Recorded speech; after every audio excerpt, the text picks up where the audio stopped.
Hello, this is Alan Wheeler with an online lecture I'm recording for English 1102. And you'll probably want to have your literature book. We're looking at the Kennedy compact edition of literature, an introduction to fiction, poetry, and drama, and writing. And the lecture I'd like to give you here over the next few minutes is one I typically present on the first day of class after going over the syllabus and course information, because this lecture gives a big picture or an overview of literature and literary studies. And I find it's easier sometimes for students to know how to put the pieces of the puzzle together if they catch a glimpse, at least, of the whole puzzle from the beginning. And so for a face-to-face class, I would write on the board various elements of literature and various genres of literature, various movements of literature, and various critical approaches to literature. And these are some broad categories that we find and that we look at throughout the semester. And I'll go through some of these with you. An easy way to see these is by opening the textbook to the table of contents. Now, everything's not laid out the way I usually diagram it on the board, but you can see these categories emerge in the table of contents. If you'll open there, I'll show you. First of all, you can see that the contents are divided into fiction, poetry, drama, with a new section on writing and how to write. But you can see that the book is called An Introduction to Fiction, Poetry, and Drama. So right from the beginning, you can see there are different types of literature.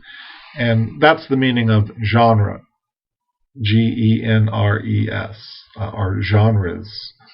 And the largest types or groupings would be fiction. That would include subgenres or other types, short stories and fables and tales that we look at in the first chapter. Of course, there's novels and novelettes and even subgenres such as mysteries, westerns, science fiction. But fiction is the large category or genre. Then poetry would also include subgenres or other types of poetry, ballads and lyric poetry, epics, and various other kinds of poetry would be genres. Of course, in drama, there are also different kinds.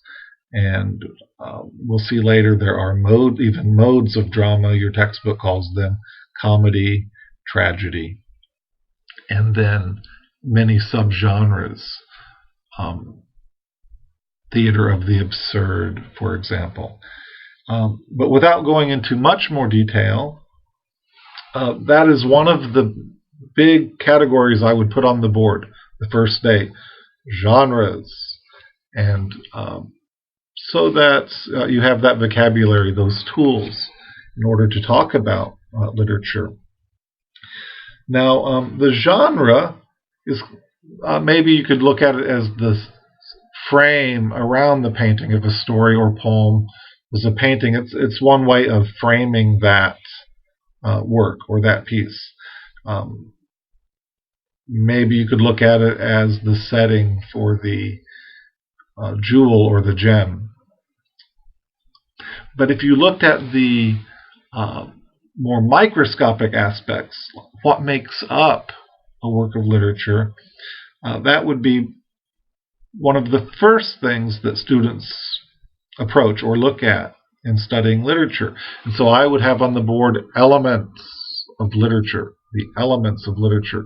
And just like elements in chemistry are the small units that make up the big periodic table, similarly, these are the smaller aspects that make up a work of literature.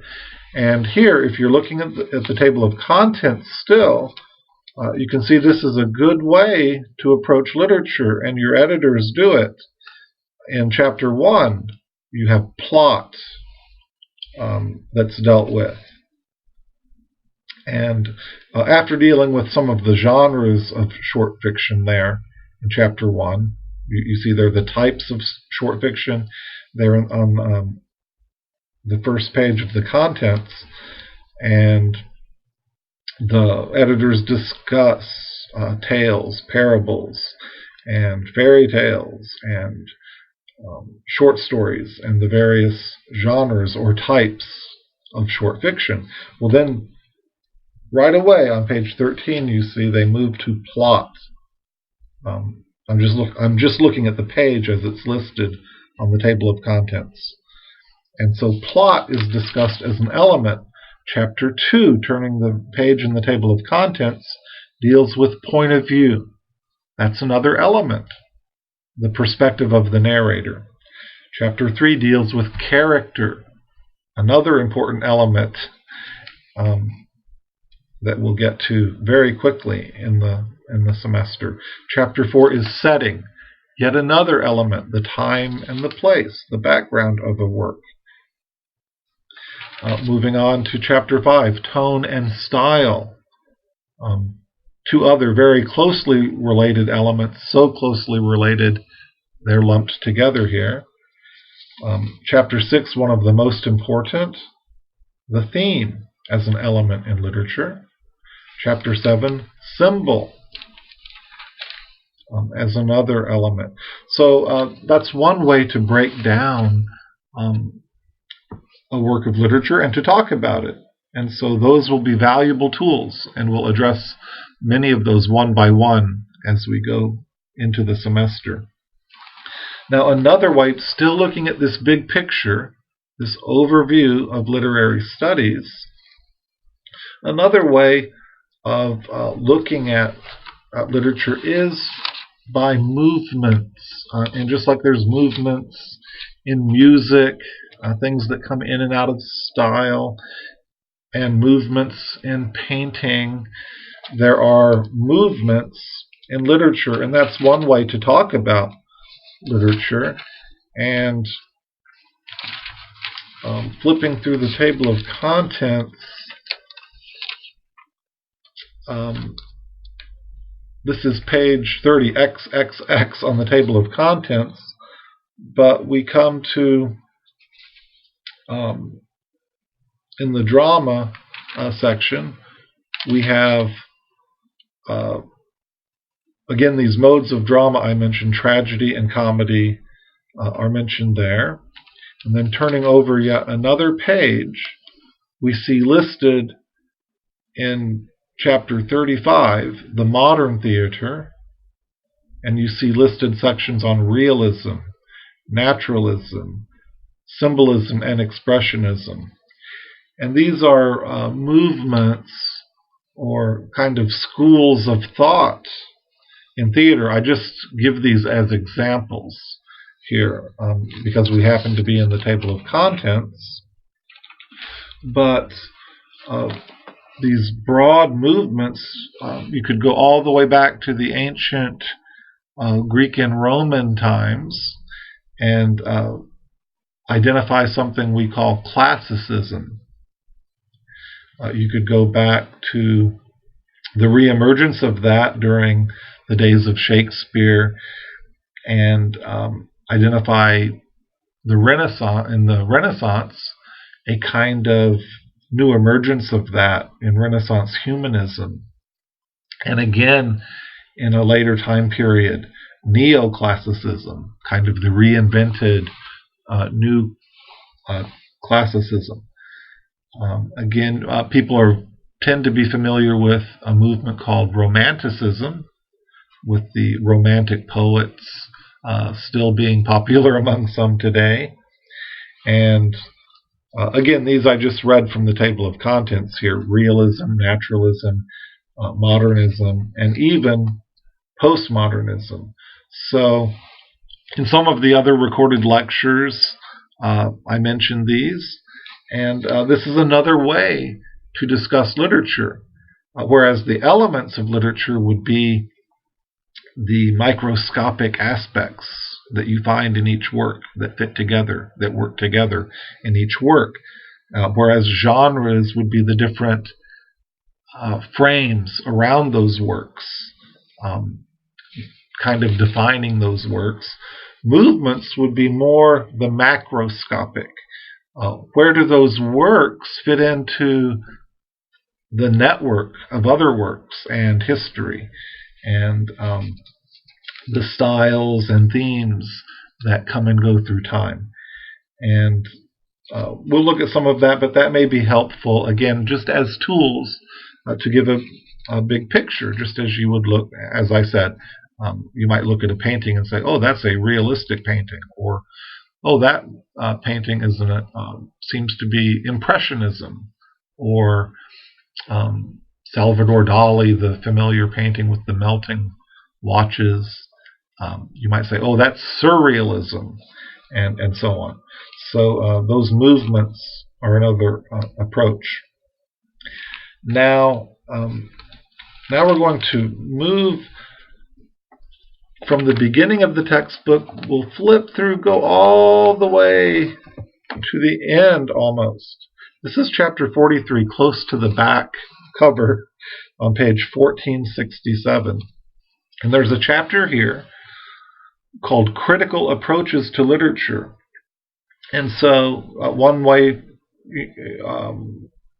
thing you can discuss are the elements, another the genres, if you're discussing a work, another the movement of the work. And these here are different methods of looking at literature.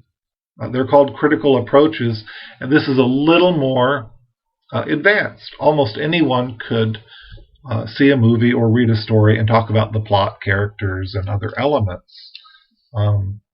Talking about the type or genre is fairly easy to do. Even recognizing movements and seeing where various works fit in is, again, on maybe a easier level. But these critical approaches are maybe a more advanced stage, and we will touch on those, and you may find them useful. But here, just flipping a little bit through chapter 43, only to give, again, I just write these on the board, some of them, just to put them on the radar. Educators sometimes call this activating the schemata.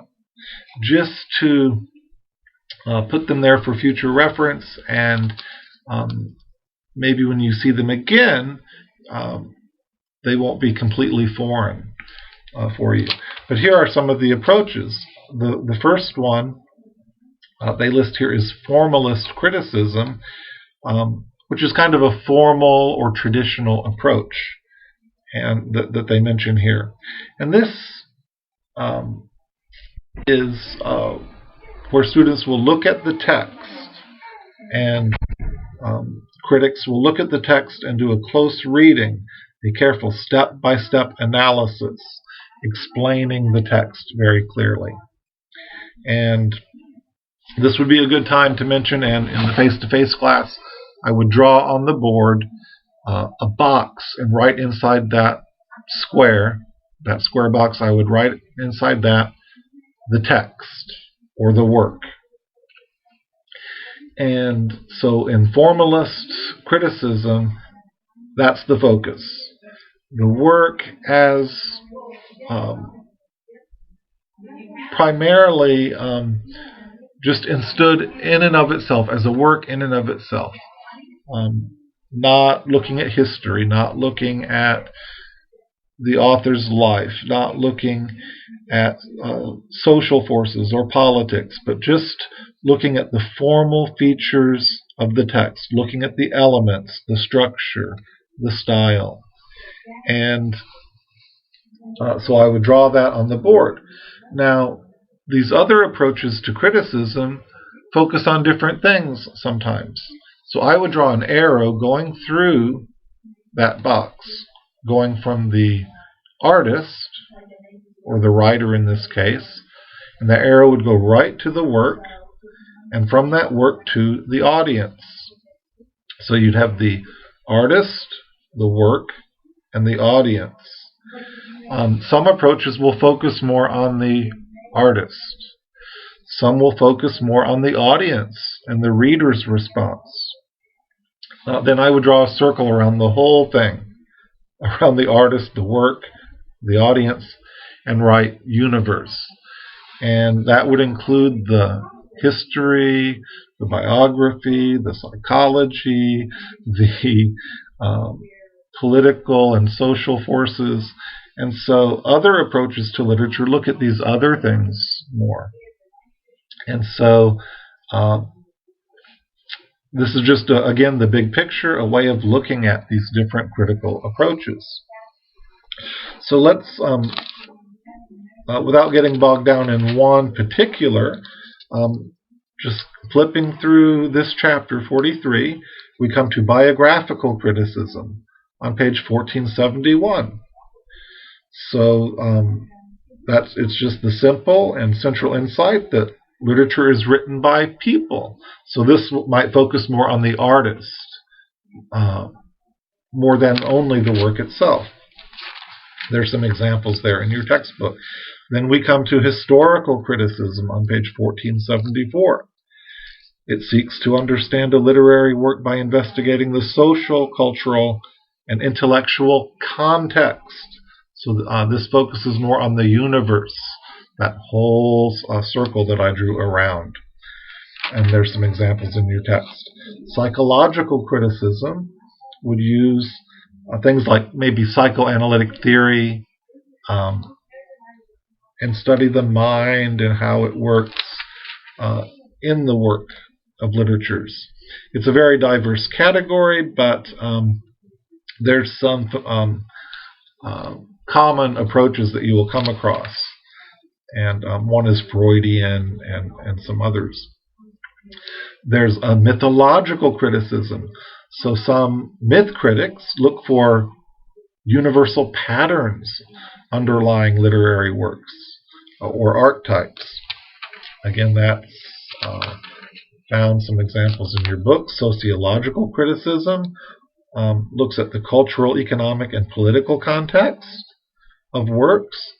So you have things such as Marxist criticism that became popular, and others that use the sociological approach. There's gender criticism that examines how sexual identity influences the creation and reception of literary works. And back when I was in college, feminist criticism was very popular among some of the students.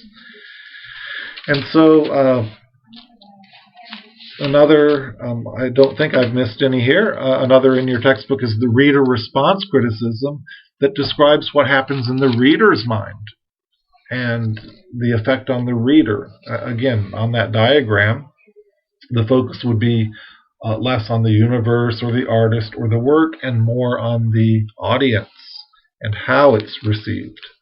And some very interesting criticism has arisen from that.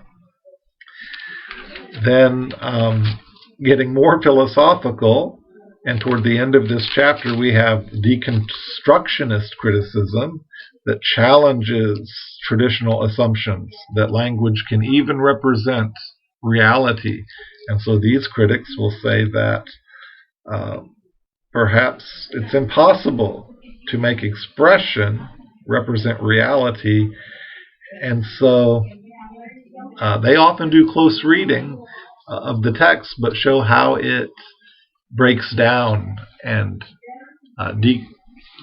kind of destructs, self-destruction in the very words that are trying to be a creation.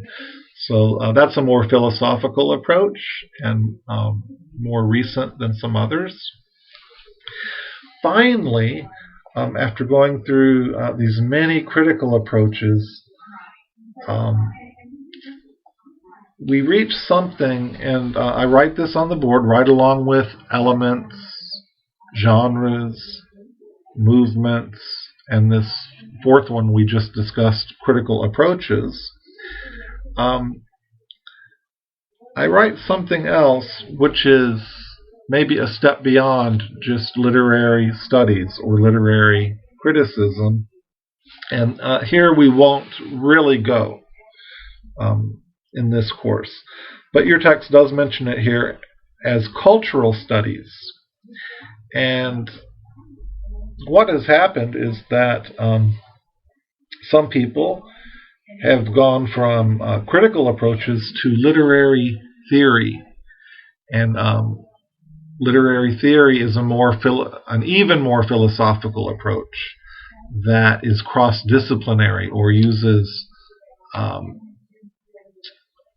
tools and terms and concepts from many different disciplines, and tries to step outside of these traditional approaches to talk about what are the underlying assumptions and almost the metaphysics of literature.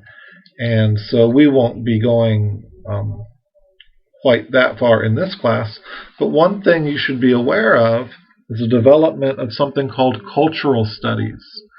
And whereas literary studies, the things we'll be doing more, talking about the short stories, talking about the poems and the plays in a fairly reasonable way or understandable way. Cultural studies move away from that, and rather than studying these texts or these works, rather they study dynamic processes in that may be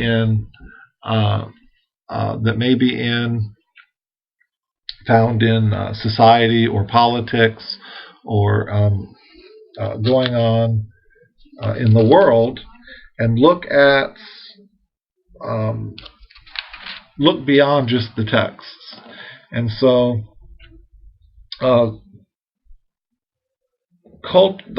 rather than a fixed methodology like looking at the biography or the history of an author, the literary theory and the cultural studies will try to incorporate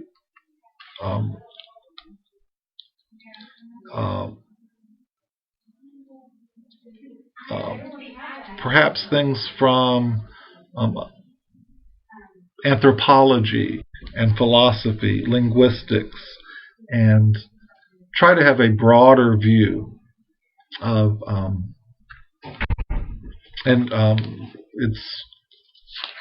let me see if I can find an example here in the textbook, because that sounds a little abstract. But here's what Raymond Williams said, a Welsh socialist. He said that, a Welsh sociologist. And he said that we cannot separate literature and art from other kinds of social practice. The cultural critic, therefore, does not study fixed aesthetic objects so much as dynamic social processes. And so a cultural study might look at how Shakespeare has been adapted in comic books and movies and popular music, and how it represents forces at work in society. that might be a more tangible example. So again, we won't be going quite that far out, but just to give you the big picture, I wanted to include that, and you could, if you're interested in those things, you can see them there in chapter 43, explained in more detail.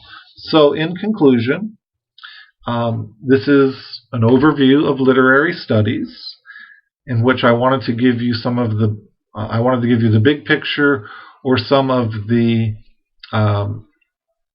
categories that we look at. And I talked about the elements of literature, which would include things like plot, character, point of view, setting, tone and style, theme, symbol, the elements that make up literature.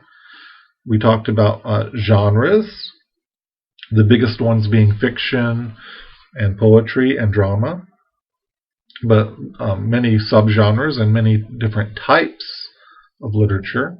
We talked about movements in literature, such as classicism, medievalism, Renaissance humanism, neoclassicism, romanticism, realism, naturalism, modernism, all those isms, those movements, postmodernism.